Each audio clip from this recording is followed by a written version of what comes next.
Online with Amr The Internet Guy. Stream it today on your favorite podcast platforms. This podcast focuses on entrepreneurs and business owners, helping them become more successful in conducting their business on the web without being stuck with technology. Hey guys, and welcome to a new episode from Online.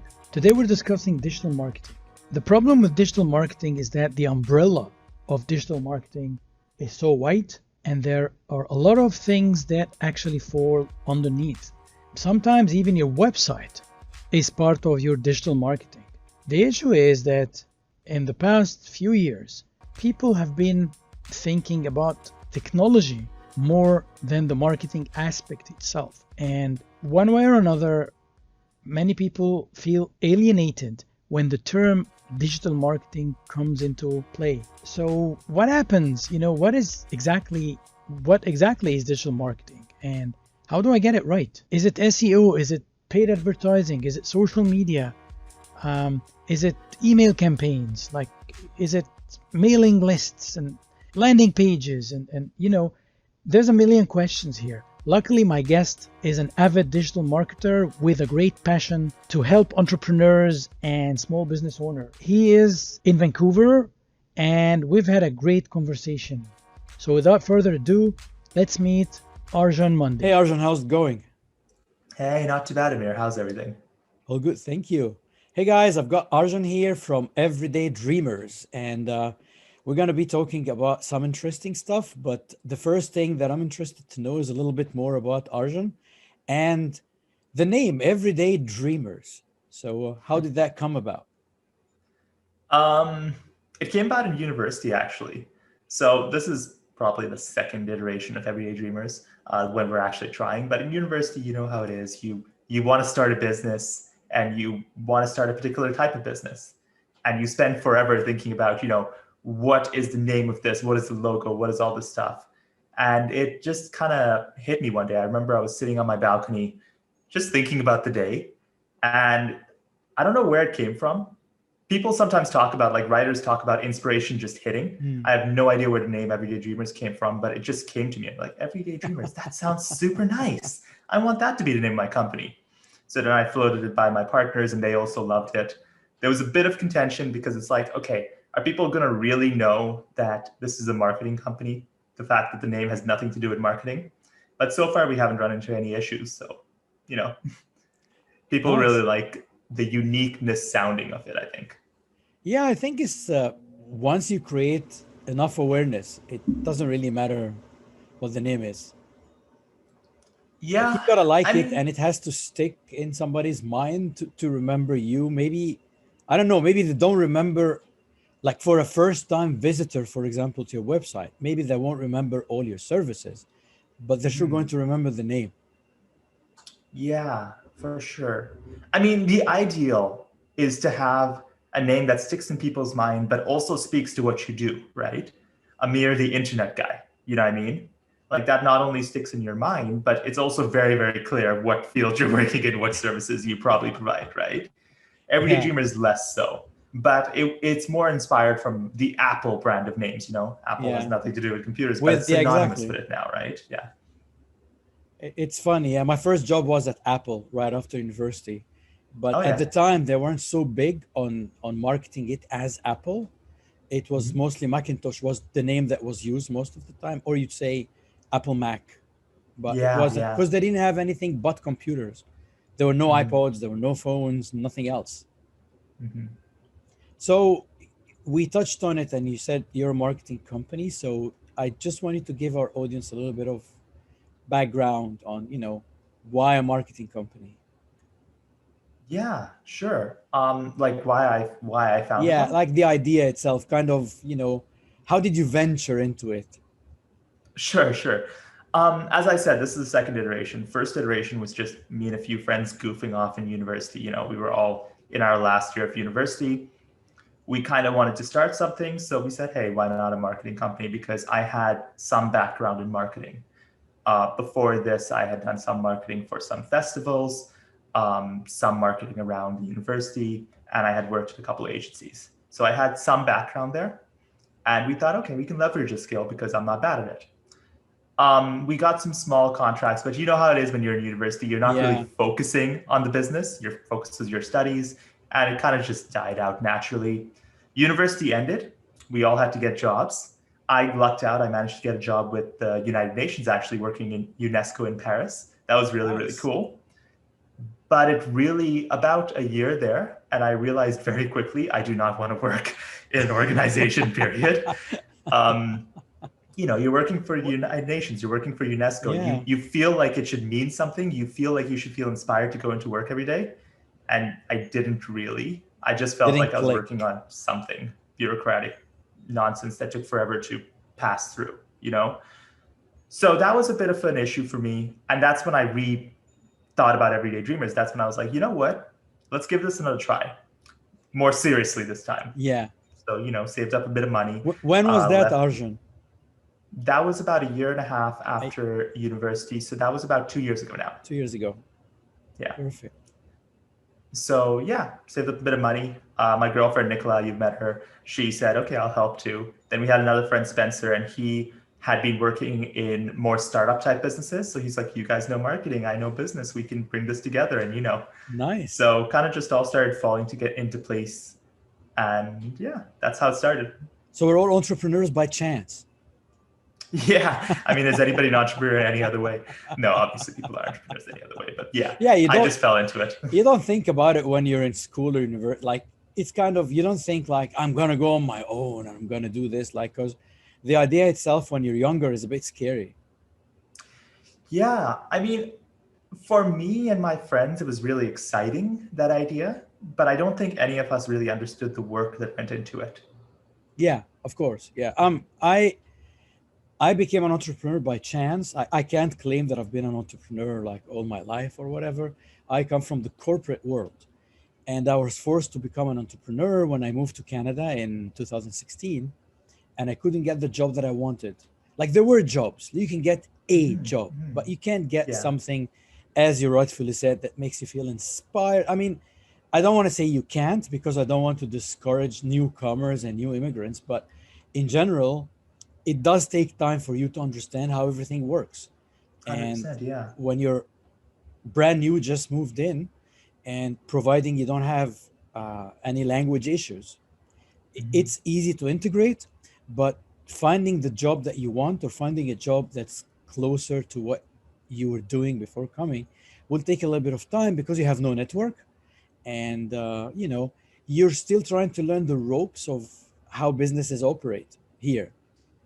And I found that, like, this is not working for me. I feel like a player who's sitting on the bench, someone who wants to get inside and score, but the coach still doesn't know the player. So, what? I'm going to be my own coach. Let me that's a really good mindset. Yeah, I really like that mindset.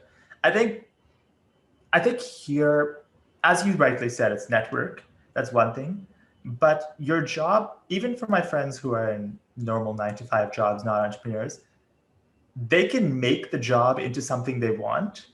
The difference really is that it takes them a bit longer, right? Yes. They get into a job, they have to do some grunt work. And don't get me wrong, there's lots of grunt work associated with entrepreneurship too. Yeah. But it's different, right? We have grunt work in terms of like, we need to call people, we need to be outreaching, we need to do that. They have grunt work more in terms of like, hey, the boss told me to fill out all these spreadsheets, Yeah. But regardless, it takes time to build the job of your dreams.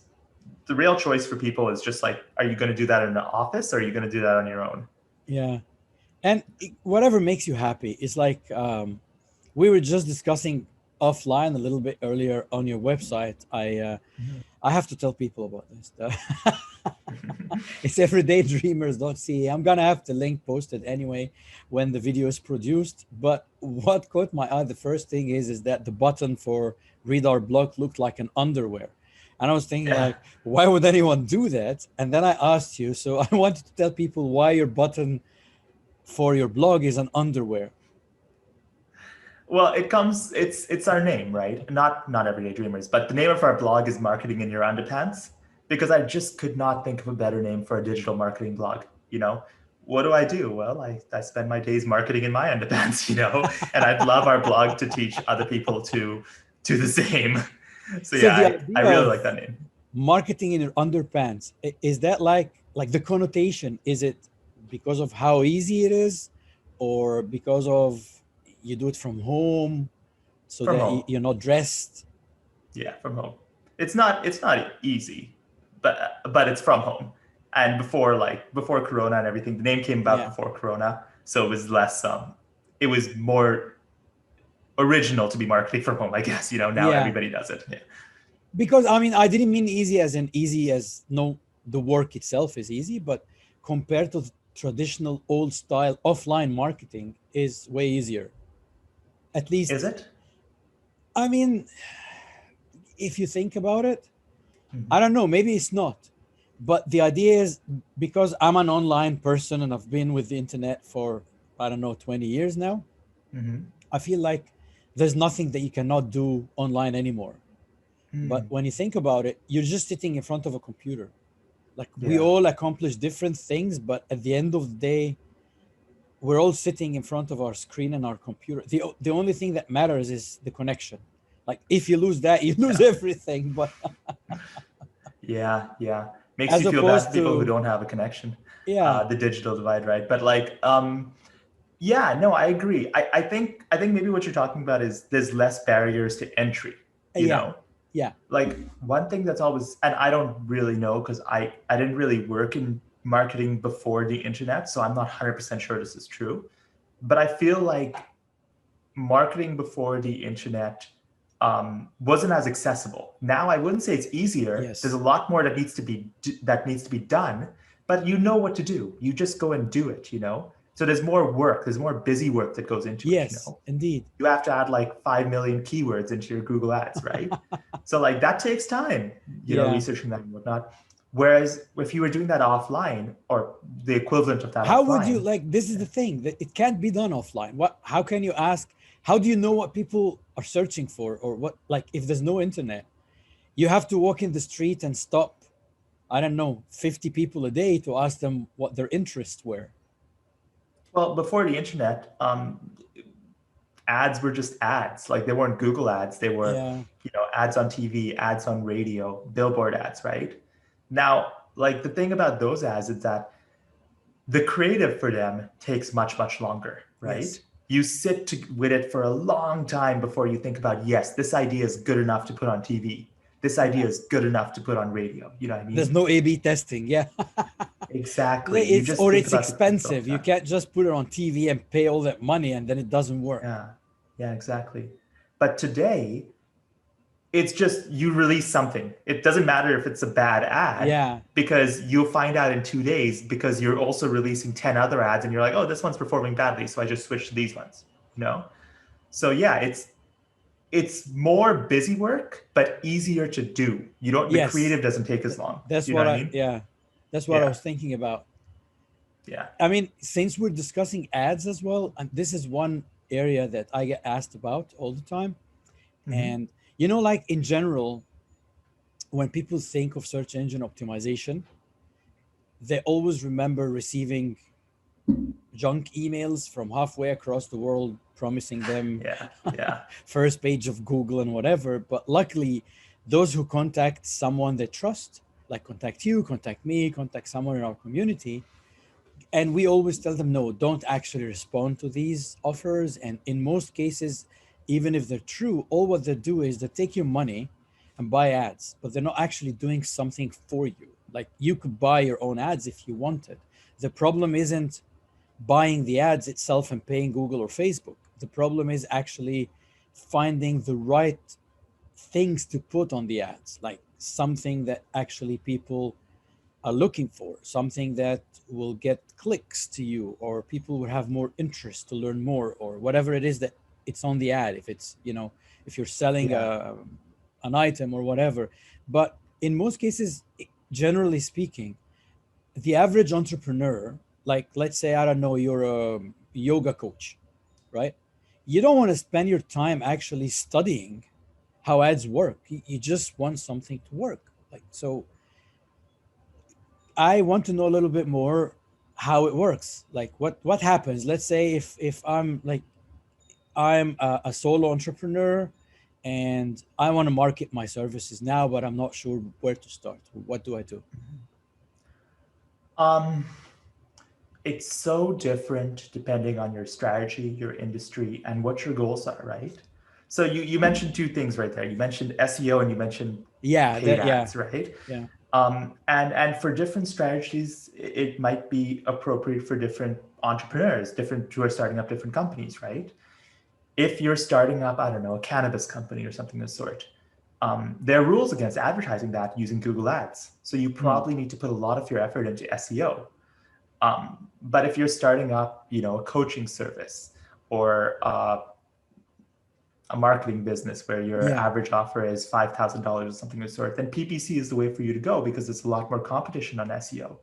It's difficult for me to give like, hey, this is the one thing that you can do. There's no one size fits all, but the issues in most cases that people aren't sure where to look to start with. Like, what do I, it's not, I'm not talking about which agency to use. I'm talking about the decision that you reach eventually that, hey, I need help with that. Like, how do I know that I need help? Yeah, for sure. I think, how do you know you need help? Yeah. Like that's always the thing that I think about when I think business. So I try to go back to the point where I personally found out that, you know what, I can't do this on my own. I need help. Then I start looking into option. What type of help, and you know, who do I use? How do I check the real or the service really fits me or whatever? But in the beginning, in most cases, you know, that what I found with online marketing is people always have the wrong idea to what it is. You know, because there's so much, it's so big. Like we've touched on two things right away, like really a little touch. We didn't go deep into any of them, and we won't for the sake of, you know, not making this like a 7-hour long podcast. But in general, there's so many things like keywords, for example. There's the keywords research, right? So people don't know how to go about doing that. So I'm trying to figure out for the regular non-internet, non-techie person who owns a business and want to make sure that they put their message in front of their prospects, people who may have interest in what they're offering. Where to start, like what to do, how do you know that you need help? You know what I mean? Is it when you're not getting enough inquiries from your website? Is it when your phone is not ringing? Or, you know what I mean? Like, what's the point that tells you, you know what, like there are a lot of things that you could be doing that you're not doing? I mean, you kind of hit the nail on the head. It boils down to something isn't working. The difficult thing is figuring out what isn't working. So I can't really tell you, like, end of the day, if you're not making enough sales online, that's probably a good indicator that you need some help with your digital marketing, you know. But it doesn't just have to be sales. It can be a million different things. Maybe you're not leaving the best brand impression. Maybe you're making sales, but people aren't sticking with your company, you know. Maybe you're making sales, but getting bad reviews, you know. Bottom line is something isn't working, right? The chain is broken. And you're looking, and it's not working the way you want it to, and it's not growing the way you want it to, you know. And that's when you probably want to get help. And it's difficult because another situation that hits my mind is a lot of the clients who I sometimes help are people who don't actually have digital brands. They have brick and mortar stores, right? And are looking to bring their brand online. So like, how do those people know they need help? Well, you know, they don't have a system that isn't working. They just know they have a desire to bring something online. So a lot of different people are going to fall into a lot of different categories. But if you already have a business, if you're already trying some of these things and something isn't working, good indication that you should talk to someone. And digital marketing companies, here's a secret that a lot of people don't seem to know. Digital marketing companies give free consultations, pretty much all of them. You know, like there's no, and I'm very happy to geek out over marketing personally. I love it when people come to my website and book a marketing consultation. I don't care if they buy from me or not. It's fine. You don't want to buy from me now. It's you not get the biggest excited deal. just to talk to people and figure out what they're trying to do. Yeah, I can geek out about your business. I can geek out about the marketing for your business. I can set you up a roadmap. Sure, if you want me to do it, it'll cost money, but like I can tell you what to do. I have no issue with that, right? Yeah, And it's I'm good kind because of the more same. people, yeah. Yeah, Yeah. it's exactly the same case. Like when people think that web designers just go ahead, work on their own, figure out a design, come up with it, and just like publish it and it's done. But it's not that. It's your website. It's part of your business. It's a tool. So we, like a good web designer, got to understand how you're doing business. Like what's your process? What kind of service? Um, what do people get when they use your service? Do you have any kind of guarantees, or are you doing it completely offline, or is there a part that's going online? Is it going to be e-commerce? And then if it's e-commerce, what's your refund policy? Things like that. Where do you ship? How do you ship? How much does shipping cost? There's a lot of moving parts that goes into a successful website. I mean, it's so easy Yeah. for a business owner to just go online, figure out, And get some website. Yeah. yeah, get something done. But is it going to Yeah. work? That's the question. It may look really good because everybody has templates now, like you go Wix and Squarespace and whatever, but it's way harder to get something to click properly and work when you're kind of, I don't know, DIYing it without prior experience. And that's why I get really Yeah. happy when they book the call, because yeah, I mean, if you don't buy from me, it's not a big deal, but at least you know what you need, and you'll be better in searching for what you need than before the call. Yeah, yeah. I think you're getting to a really interesting issue, because I think part of the reason people don't like booking these free consultations, because this is just free value They think we we're basically just used car salesmen, but they think we're trying to sell them, right? And I understand that, because at the end of the day, when someone comes to you, as you just said, you'll surface all these questions that they haven't even thought about. yeah, So I think people see that almost as a sales process, like, oh, wow, I didn't even think of that. This person could, like, they feel like they're being sold. But in reality, that's not we're not trying to sell them there. yeah. We're just saying, listen, if you're trying to achieve X goal, you probably need to think about these things, you know? So that's an interesting thing that I've been struggling with recently, because I never want to sell someone, you know what I mean? I want them just to get the information they need to make their own decision. Cut that part out, because my business partner would hate me for saying that I never want to sell someone. But yeah, but no. No, but it's true. I mean, I don't know. I mean, the word sales, like sales in general, isn't something bad. Like even those business owners who are our clients, they need the sales. I mean, that's why they come to us anyway, like, because they have to sell, right? But it's the way it's done. It's not sales itself. The way, no that's problem. what I mean. Yeah. The So way. it's not. I'm not saying that I never want to sell someone, period. I'm saying that I never want to make someone feel like they've been manipulated into exactly, a sale. or You know force what I mean? something on them when they're not really, that goes against their gut feeling, or yeah, exactly. Yeah. And I think a lot of people do feel like that. Like when you're just raising questions, I know, because like I've like every now and then people try to sell me on their stuff, right? And it's like, okay, cool. And when they're just raising questions, I have to constantly remind myself that, hey, they're just raising questions to help me achieve my goal. But it feels like they're raising questions to push their service, Yeah. And I think about that sometimes, because I think that's how people feel when I bring up things like, have you thought about this, this, and this, And there's a lot that goes into switching, if we speak about brick and mortar shop owners, right? There's a lot that goes into switching stuff online. It's not about tech. It's about how would you do business differently. So there's a little bit of change management that goes into it. And if you're not ready, it's not going to work. So like, for example, if you're used to doing business over the phone, and then you make sure that somebody's there 9 to 5 to answer that phone when it rings. But when you switch online, and instead of the phone ringing, you're getting people to fill a form on your website. If you don't have an auto response on that form that tells people, hey, we've received your inquiry and we're going to get back to you within X, like whatever, 1 business day, 2 business days, whatever your strategy is, then it's like the phone ringing and no one picking up. So it's bad business practice. It's not about the tech. It's not about how the form was built. It's about how are you going to behave when this inquiry comes in a digital format. What do you do?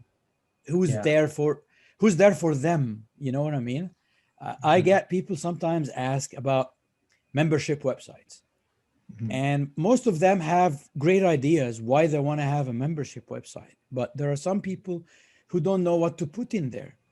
And logically, like before you think of the word membership, you first need to have the conclusion of what is the content that I want to lock behind the payment, because all what a membership website is some content that is locked and you have to pay to get it. That's it. That's what it is.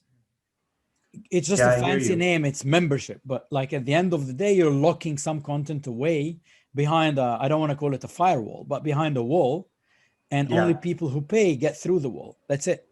So if you don't know what this content is, then you don't need a membership website. Maybe you need to drip content, or, don't post everything at once. Give people a break, and then something like that. So different services means different things to different people. I'm interested to know from you, Arjan, how do we measure the efficacy of digital marketing in general? I know we can't put everything in one pot and call it digital marketing. Like pay-per-click is different from SEO, is different from content writing, you know what I mean? But in general, I find that, for example, and I've seen this on your website, somebody in your reviews, I think, was it your website or your Google reviews? I can't remember. I think it was Google reviews. Said, hey guys, if you need help with social media, contact these guys. And I've always shied away when people ask me for help with social media, because I don't understand what exactly do they need help with and how to measure whether, they'll be better after the service than where they were before the service.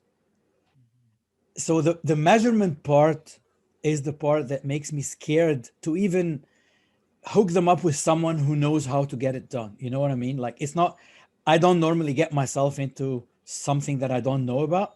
I'd rather focus on what I know best, and, but people ask for different things, and sometimes you don't really understand what they're asking for.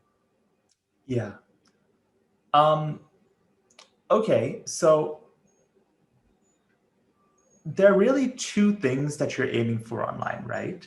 There's credibility, social proof, brand presence, all those things. I'm lumping, like, there are many things that go into it, but I'm lumping it all under the umbrella of credibility. You are a credible brand. And there's sales. There are those two things, right?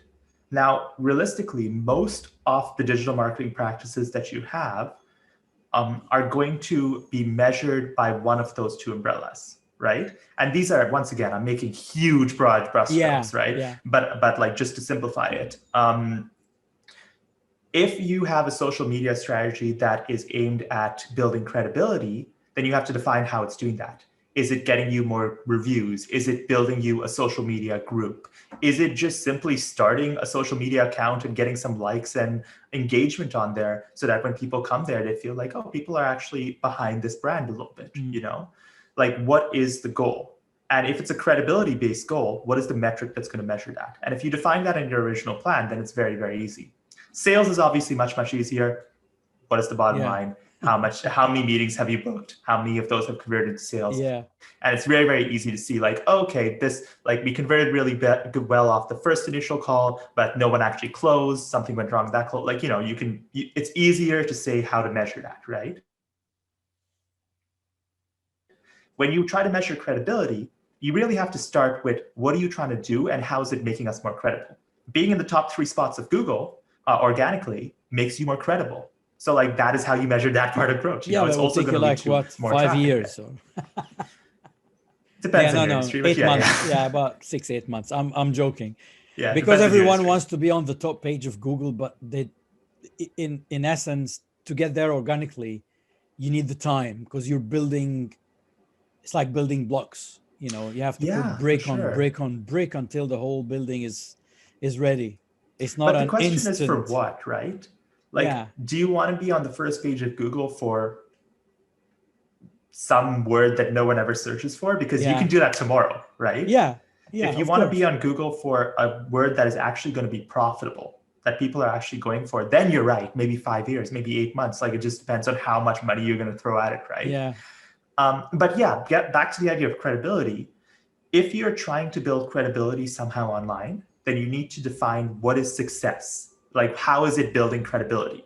And then it's much easier to measure, right? So social media is mainly social proof, or it can be sales if you're building a group, you know? Yeah. And so that's kind of what we do, right? If we're building social proof, then we'll start everything up. We'll focus on engagement and we'll say, hey, this is how we measure success, because look, you had 400 odd people engage with your brand in the last 20 days, right? And whenever someone goes to your page, they're going to see that engagement. You're going to seem like a much more credible brand. If we're doing sales, then we can say, hey, 200 people are on this group now, and they're all talking about your product. That's not only engagement, and that's good, but that also functions as an extended mailing list. And now we can get you some sales from that, right? So it's, to answer your original question, I really think it's about defining your goal, especially if you have a credibility-based goal, because those can be a bit ill-defined. Yeah. Wobbly, yeah. And yeah, I think just measuring something by the amount of likes isn't, I mean, okay, it's not bad to have likes, but if you only have likes and you don't have any sort of engagement, like comments, reviews, people asking questions or talking about your brand, the likes alone would not lead to sales. Yeah, but it's not all about sales, right? As I said, sometimes it's a credibility-based strategy, in which case it can be all about likes. It doesn't have to be. There's more things that go into credibility than just likes. There's, as you said, there's engagement, there's reviews, there's other things, just people talking about the brand, right? Maybe mentioning it on Reddit, asking questions about it. Yeah, right? There's so much stuff that goes into it. But like, hey, if your main goal is like, hey, we don't look like a credible brand, because when people search up digital marketing company Everyday Dreamers, they come to our social media and it has nobody on it and no likes or nothing of the sort. We're talking to ourselves, yeah. Yeah, then you know what? Maybe our goal is make sure all posts have 10 likes in them, right? Just so that there's something there. So it can definitely be the goal, but that's a very credibility focused strategy, one specific part of credibility, right? It got me thinking right now, something very interesting, because it's very interesting, because I think I'm beginning to understand that digital marketing is dynamic. It's not, you don't put a strategy and just use the same strategy for the whole year. It's a different stages of the business, or different goals of the business can be achieved one at a time. So it's kind of I don't want to say, because I don't want to scare people. I don't want people to think, oh my God, if I get into this, I'm going to be paying somebody for the whole year. But that's not what I'm trying to do. What I'm trying to do is to understand, or to get my head around, is that because when you're a new startup, like when you just said, if people Google me, for example, or go on Facebook and look, and there's just a page that has nobody on it, no likes, nothing, this is not good for the business, because there's no credibility. So the goal might be credibility, but once you have that, and it might take some time, it might be very quick, it might take a month, I don't know. I'm not the one doing it, but but in general, once you achieve that, you gotta set your next goal, and your next goal is not like your past goal. Is that a fair statement? Yeah, I mean, it really depends on what you're. I'm sorry, all the questions you ask me, I always answer it. I'm sorry, it depends on what you want. Yeah, no, but it is. It is. It kind of is. It's a case by case. On what you're trying to do. Yeah. Me personally, I don't really view it that way. I view it as a big machine that I'm creating, right? So like, I'm creating a big machine that starts on our website, leads to email signups for specific things, and those email signups then go to our social media group, and then go in somewhere else, right? And so I'm looking at it as like a big machine. A funnel that has a refeed in at the top, right? Or at the desire stage, or whatever it is, right? But you don't have to. If you're just starting out, it's completely okay to just start with a couple of things, to say, you know what? My brand would be 10 times better if I had 100 likes on Facebook. Go get 100 likes on Facebook, and then switch gears completely and say, now my brand would be really, really good if I got 10 sales, you know? So you can definitely do that. It depends on, you know, what is the goal here? Are you a digital marketing company? Because then, you probably want to be thinking in terms of a big machine that you're building. Or if you're a digital company that relies heavily, an e-commerce company that relies heavily on digital marketing, right? Are you a brick and mortar store trying to move online? Small bite-sized goals, completely okay. It really just depends on your situation. But because the situation is fluid and it will change at some point, you got to be ready for the next phase, right? It's not, you can't have a strategy and just fix it and say, that's what I'm going to do for like, I don't know, the next 2 years. I mean, okay, when I'm trying to confuse everybody right now. Your marketing strategy. Maybe this will help. There's a brand strategy, right? Exactly. So like, for that example, doesn't change. That doesn't change. That's the big thing, like the umbrella on top. Yeah. But the little bits. There are individual campaigns that are directed towards achieving your brand strategy, right? And your brand strategy is necessarily loose, right? What is Jeep's brand strategy? Jeep's brand strategy is to associate the word Jeep with the word tough. Jeeps are tough, right? But like, and that's really, really loose. Obviously, there's going to be more than goes into it, but like, that's really, really loose at high level. That's what it is.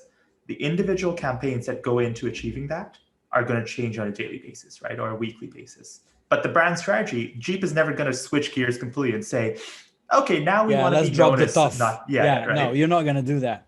Yeah. But you could start like, I don't know when Jeep started, probably before we were born, but when they started, they probably there was no Facebook, but if Jeep was a new company and there is Facebook, probably the first day they started their campaign, they just wanted to have some likes, just to try and build a little bit of awareness that, hey, we're here, we're about tough cars and whatever. And then once that is done and accomplished, the next task that they have to do is maybe to get people talking about the brand. So maybe they want to try something different from just getting likes. I don't know. Maybe they want to try some sort of competition or whatever, something to get people engaged. Yeah, right? Yeah. And yeah, you're right. Those can change. Like maybe you find out, maybe you try to get 100 likes first, and then you find out in the process of doing that all 100 of your likes or 90 of your 100 likes have come from opposing car makers or something of the sort. Yeah. Right. So maybe you're like, okay, maybe I have to change my strategy up a little bit. Maybe I have to be fluid in that. So like your overall brand strategy, what you're trying to do hasn't changed, but the campaign has shifted because of the results you've gotten. And that's totally fine. Right. Is it expensive? This is a very question. I'm not asking you to say pricing on air, but is it expensive to use a digital marketing agency? Because people always think, oh my God, I'm going to be locked into some kind of a retainer that's going to cost me an arm and a leg. And I know the answer to the question, but I want to hear it from you.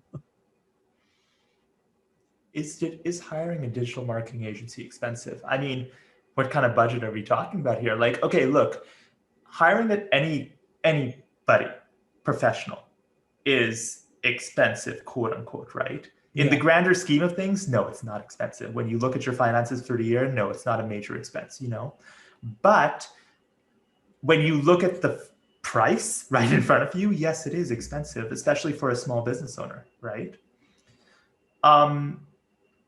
Yeah, does that answer the question? Like, I guess what I'm saying here is that, look, it's if you're just starting out, then it's $1,000, and you're not going to be locked into a retainer. If you have a digital marketing company coming at you and saying, hey, you are locked into our fee for like 1 year or something of the sort, don't do it. That maybe is a bad sign, right? What we do personally is we do have like a 3-month term or something of the sort, and I've been trying to get that even lower because I don't want to lock people in. But the balance here is that very, very often when you do things like SEO, is that, look, it takes a couple of months to show results. It takes time. Exactly. You can't do it. You can't do it and stop. Like you'll be stopping short of reaching your goals. That's the thing, right? So we do say, hey, 3 months. And then what we do is we talk about our relationship outside of that. So we say, and after that 3 months, that'll be the initial push. And after that, we'll review and we'll do X, Y, Z, Z, Z. And, so we talk about a relationship extending beyond the 3 months. And we find that helps our customer retention a lot, right? But yeah, if I'm a small business, I remember when I was just starting this, if you told me like, you're going to have to work with a company who takes $1,000 every month for 3 months, I would be like, that's expensive, Now that you're a bit bigger, maybe no, maybe it's just a smaller fee, right? But like when you're starting out, it can be expensive. That part may scare people, right? And that's okay, right? Because what you want to do if you're just starting out is make use of those free consultations, right? Yeah. Go to a bunch of those. Find out a whole bunch about this. Get the process down. Get ready. Get yourself ready. Get the process down. Understand what goes into this. Let's say you want to do SEO or Google Ads or whatever it is, right? Go talk to a bunch of people about your potential SEO practices. Find the best strategy, the one that really resonates with you. And then if you want, do it yourself, right? And if you don't want to do it yourself, then be like, okay, I can get the money together for this one digital marketing agency that really impressed me. I'm going to go ahead with it, right? But like, it's also okay to just get the information, because a lot of people eventually get the information and they're like, you know what, I can put this into effect myself. Exactly. And a lot of times it doesn't work. You end up doing it and you start realizing that that's a lot of work that goes into it. But I always encourage people to use these free consultations as much as possible, especially if they're thinking that this is a very expensive price, because they'll understand more about the area. Once you know the value you're getting and how much time and effort it saves you, it's not going to look expensive anymore. Because I mean, I see this with websites all the time. I don't know, like, you know, the average website costs what, like $3,000, $2,000, somewhere between, depending on how many pages and what functionality in there, whatever. And that's like the average small website that has 5-6 pages, right? But a lot of people start out by thinking like, you know what, I'm a startup, I'm bootstrapping it. I don't have $3,000 to hire a web designer, and let me do it myself. I'm going to go somewhere. I'm going to do it on WordPress, or I'm going to do it on Squarespace or whatever.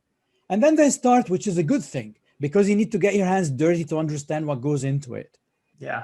And then at the very start of it, it seems so easy, right? Because you choose a template or a theme, you click, there are some photos there, you change it, you put your own photos, you choose a font, you start typing, and you're very excited, right? Until you hit the brick wall with something technical. Like, you know, I don't know, you put in a form and it's supposed to be sending emails, but that's not happening. Or you want to link this to your MailChimp so that when people sign up, they go on your whatever, or the whole thing is too slow, or something is broken. And then when you hit that, you realize that this will cost you from your time somewhere around, I don't know, 20, 30 hours to learn how to fix the stuff that's not working. And here, when the frustration comes and you feel like, why am I doing this? You know, and I've spoken to some people who spent, I think Erin, she spent how long? 120 hours on her website. Yeah. And she was on my episode number 10. And it's 120 hours. Like, how much is your hourly rate? Like, if you calculate this, your website would have cost you $5,000, $6,000, $7,000, whereby if you hired somebody, they'll do it faster, better, with less cost. Yeah. So it's the same thing. You could try to do, I don't know, Facebook ads on your own. You end up just making Facebook more money. Yeah. There are ways, like, look, everybody's capable of doing a good job on a website on their own, or Google ads or Facebook ads or anything on their own. The trick is really, as you said, the 120 hours to learn it, the time to learn it. What we do is we save business owners time, same as you, right? You save them time to do this yourself. Everybody can do it, but it does take time. I mean, I pull my own hair out so that you don't have to. Yeah, hey, I would have loved to hire you a year ago when I started making my website. We've spent over 10 grand, I think, on making our website. And hey, it's an impressive website. It looks really good. When it's done, it's going to be really spiffy. But yeah, a lot of mistakes along the way. No, and for a digital marketing company, right? Yeah. Like, I know a little bit about this, and it still was difficult. It really doesn't matter, because like, we can all learn different things. That's the beauty of the internet. The information is out there.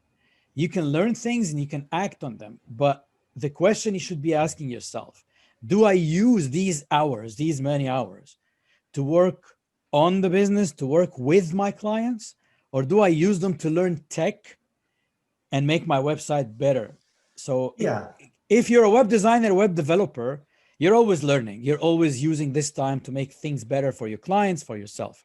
But if you're, I don't know, a yoga teacher, if you're a marketing company, or you're not necessarily going to use whatever you learned in your website learning process. Again, that's time wasted. That's time taken away from your customers, and that's time that you weren't paid for. That's the other thing. So generally it goes like this. It's either you do it from your own time and you got to decide how much your hour is worth, right?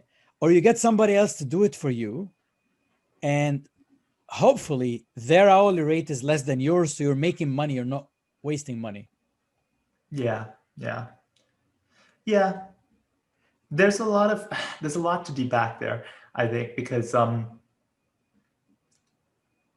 I don't think when people first start their digital businesses, especially nowadays, right? No one, like a lot of people start their digital businesses as a side hustle, right? Yes. It's something on the side. And I have a lot of respect for the people who do that and figure out their own marketing, because then they've done a proof of concept, right? Yeah. They're like, hey, my product has value. I figured out the value proposition. I figured out how to get it out there. And that when that person comes to me, I can just take their marketing higher, right? Same with their web dev, right? Maybe they've cut together a Squarespace website that's decent, but you can probably take it much, much higher. So I have a lot of respect for people who figure out at least a base level on their own, because that means two things. That means when you actually come to a professional, the professional can help you take it even further. Exactly. And two, it means that no one's going to take you for a ride. Yeah. One of those people from God knows where in the world is not going to send you an email about SEO getting on the first page of Google, and you're not going to bite. You're not going to fall for it. You're not going to fall for that, right? So I think there's a lot of value in doing it on your own a little bit, right? But but like, as you said, it depends on your goals. Are you a yoga teacher who's decided that I am going to do this full time? Probably hire a professional. Are you a yoga teacher who's working at a practice and then has decided, actually, you know what, maybe I do this on the side as I'm figuring it out? Yeah, do your own marketing until you're ready to make it a full-time thing.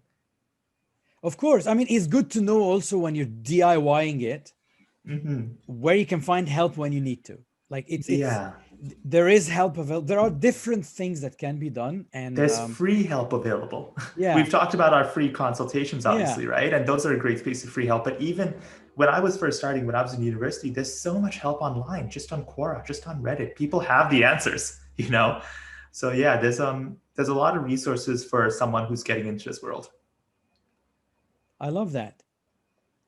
So I think we've covered like pretty much a lot of marketing stuff here, digital stuff. I don't want to bore people or turn it into a very techie conversation of what you can do on your own and what is the stuff that you probably need help with.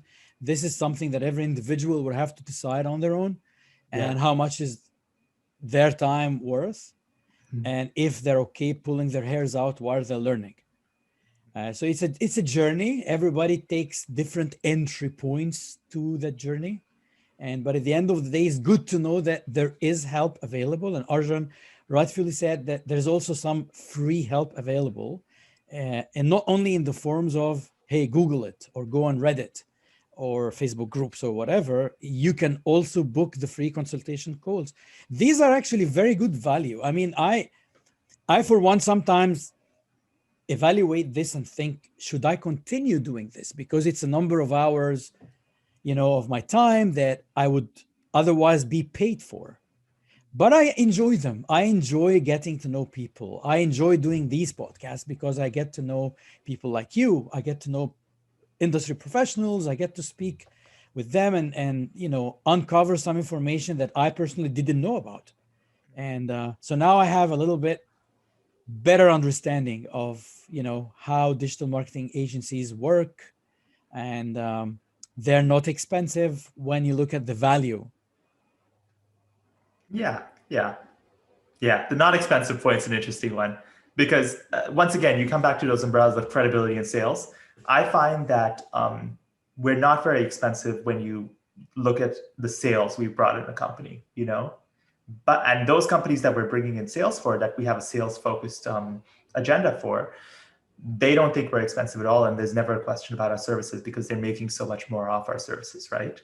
On the other hand, companies that hire us, specifically small businesses that hire us for credibility focused efforts, social media, SEO sometimes, I hear more often than not that our services are expensive for them. And that's because they're focusing on credibility, and it's harder to judge that as a bottom line thing, you know? The measuring is not as easy as sales. The point there, I guess, is that, hey, if you're a small business, maybe focus more on sales than the credibility things, which is more for maybe medium-sized businesses and businesses that are getting out of the small business stage.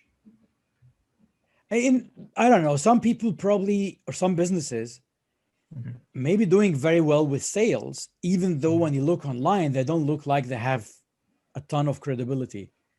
And that's because they're probably selling quite well offline anyway. Yeah, they don't care. So, yeah.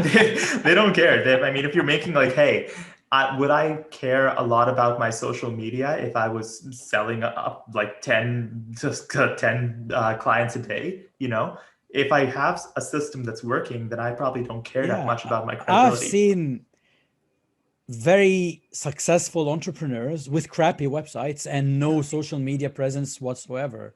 If you have a system that's working, they're selling well offline. They don't care, didn't care well, because the reason they spoke to me is because they're thinking about the online part now. And when you look and you think like, oh my God, like, look at that website. It's built 10 years ago. It's ugly. It's not mobile friendly. It's like, you know, it's got all the don'ts that we tell somebody don't do. Yet this company or this business is making a lot of money already. Like, you know, they didn't really care up to the point that maybe, I don't know, COVID is accelerating the digital intake now. And it's not necessarily a bad thing, because post-COVID, whatever you did as a business owner during COVID to pivot would help you grow. Even like now that you're doing stuff online and getting some success online, it can only grow from there. So it's not necessarily a bad thing that COVID pushed some people to think about online when they've ignored it for as long as they did. Yeah. I think people naturally hit a plateau. I know plenty of coaches who have a terrible online presence, but are making money hand over foot because they're great salespeople in networking contexts, right? Even digital networking, right? But what I notice is that they all hit a plateau eventually. They got a lot of small clients, and eventually they want to make it over to bigger clients. They want to start coaching businesses. They want to start coaching CEOs. They want to start intaking bigger clients, right? Those are the clients who are going to be looking at your digital presence, your online presence, maybe, right? So you eventually hit a plateau and you start losing some of the clients that you're going after because you have a bad digital presence. Exactly. So I guess that's just to tack on to the point I made earlier that, you know what, a lot of businesses don't care because they're making money hand over foot. Yeah, if you have a system, great, rep it. Understand that eventually you'll probably hit a plateau. Yeah, and be ready to change when change is needed. Yeah. We were supposed to talk about copywriting. We didn't get to that. I know. Yeah, I mean, the copywriting part is a gear in the big wheel of marketing, and it's an important gear. And initially, I think I had this idea of talking about copywriting in general because I'd interviewed an editor, and we were discussing the difference between a copywriter and an editor and what each of them does and whatever. And also because as a web developer, designer, I have a problem that many of my clients, when they come for a new website, they don't have content. So I'm happier working with a client who has an older website that's not working for them, or that's dated and doesn't reflect the brand, and they want to refresh and redesign, because they already have text in there. They already have some kind of content in there. And during our design and redesign, we could get them to go and review what's there and tell us if they want to change it. The problem happens when you have a startup or a brand new website. It doesn't have any or a content, brand new business, and they don't know what to write. And it's kind of, no matter how many times you tell them it's way easier than you think, they see this as a stumbling block. And I wasn't sure if hiring a copywriter is the answer to these prayers, but I don't know, like I keep telling people, you know what, you're all great at what you do. You can explain it as an elevator pitch. You can explain it when you meet somebody in Real Canadian Superstore, like, hey, what do you do? I'm a CPA accountant. I do this, this, and this, right? That's the stuff that goes on your website. It's so simple. So I don't get why people think it's too complicated. If you can talk, you can write. Like, it's... Yeah, that's a really interesting point. It's almost beaten out of us, right? Like I remember when I was in high school, and I remember it's happening to a lot of my friends too.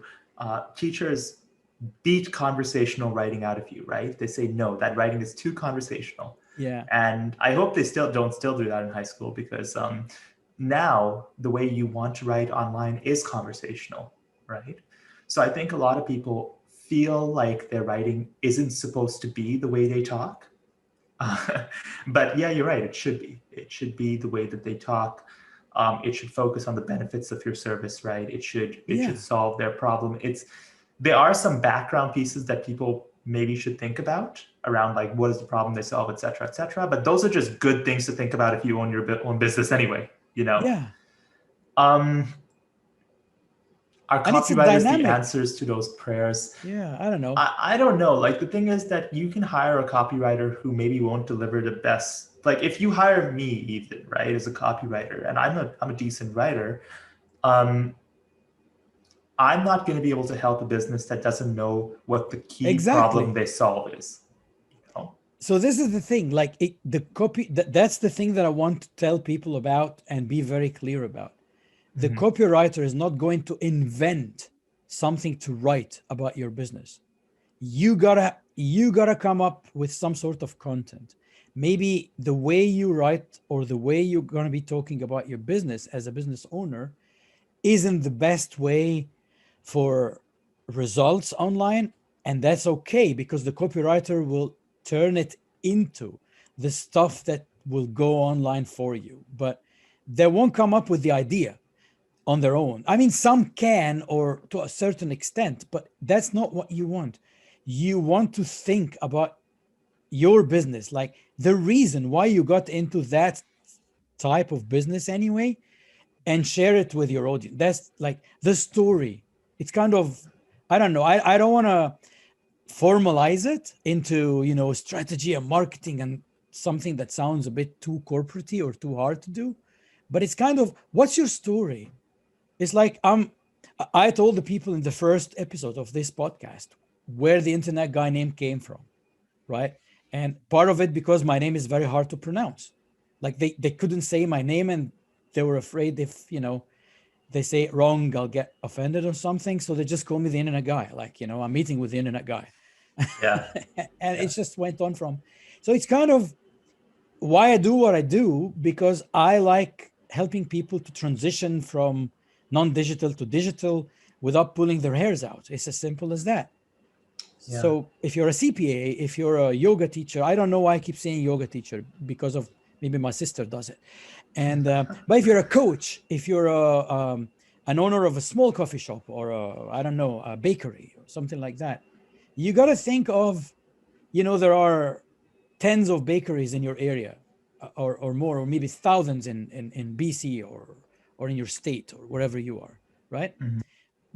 There's a passion that you have that made you choose that specific business to do.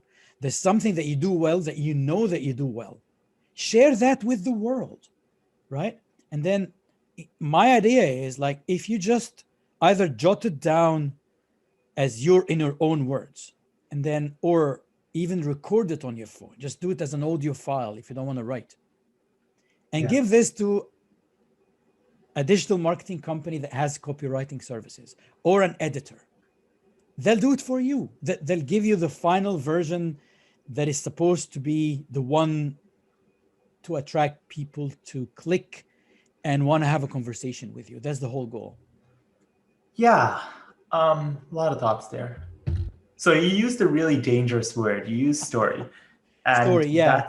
that's really, that's a trigger word for me. That's actually the reason I got into copywriting originally. I was very, very interested in storytelling, right?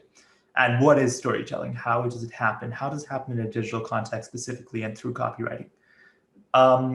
One thing I've realized through thinking about that is that it's never about your story. People don't care about your story, right? The protagonist in this story that you're telling is the lead, is the customer. It's how right? you solved something that wasn't, is the raison d'etre, what your existence, what problem do you solve, right? And in your story, some of the stuff in your story, because what made you go into that specific business is because there was a problem that needed to be solved and you've decided to solve it yourself. But the problem here, I think, is that you keep on referring to it as your story. It's not your story. You are not Luke Skywalker. Yeah. You are Yoda, you are not, you're the teacher. Exactly. You're the guide. Yeah. You're not, what's another one? I had another one prepared. Frodo and Gandalf. You're not Frodo, you're Gandalf. But yeah, the whole point. I haven't watched that, so I don't know. I know the names. Lord of the Rings? Oh, okay, definitely do. Yeah. But the main point there is that, look, if you write your own story and give it to a copywriter, that's going to be a happy copywriter because they can make something out of it. If you're looking to do your own copywriting, you can't think of writing your own story. You have to think of it from the lead's point of view. Someone coming to your website, they want to see you as the guide to their eventual happiness, right? Or to their eventual goal, maybe not happiness, maybe their eventual goal, right? So you really need to start by thinking about, like, how do I position my product as the solution to their pain? And you can do that in a variety of different ways, but if you think of yourself as the guide, that'll come easier, right? Yes. Yeah. The teacher. I mean, in England, the bus is called the coach. Probably not everybody knows that. So you say, I'm getting on the coach. And then when you look at the word coach in dictionary, it doesn't necessarily mean vehicle as in a physical vehicle like a bus or a car, but it means something that takes you from point A to point B. And that's what coaching, in my opinion, what coaching business is about. Like, if I'm a coach, my job is not to do it for you. My job is to let you do it yourself. And I'm going to be taking you from where you are right now to where you want to be. So my job is to make you go through the journey yourself with my guidance. Yeah, just about that. And back to your original point about, a business owner who doesn't have content. A business owner who doesn't have content should probably hire a copywriter. But as you said, they should have some base to give that copywriter. Yeah. About why they came up with the business, et cetera, the problem that they solve. Without those things, really what ends up happening, and we've done contracts where the business owner hasn't given us that kind of thing, and we have to come up with it on our own. What ends up happening is we end up writing the way we would sell that business, which is not about the business owner then, right? It's not his business. We have put our own spin about it. It might do the job. And if you're fine with that, then that's fine. But if you really want this to be something personal, something that has your touch on it, your spin on it, you need to come with something personal. Yes, indeed. I love it that way more. I know there are like different ways of making it work, but personalization, like I'm big on personalization. That's why I refer to it as the story. And I don't really mean that you should bore people with every little details of your life. Or then I found this. Put what you eat on Instagram, because I hate that. But like, where does the food go before your stomach? Oh, I don't know. It goes on Instagram. All right. Arjan, thank you very much for being my guest today. I really enjoyed our conversations, and I hope we will meet on Zoom or maybe in real life when we get vaccinated. Sounds about right. Hey, thanks so much for having me, Amir. It was lovely. Take care. Have a great day, man.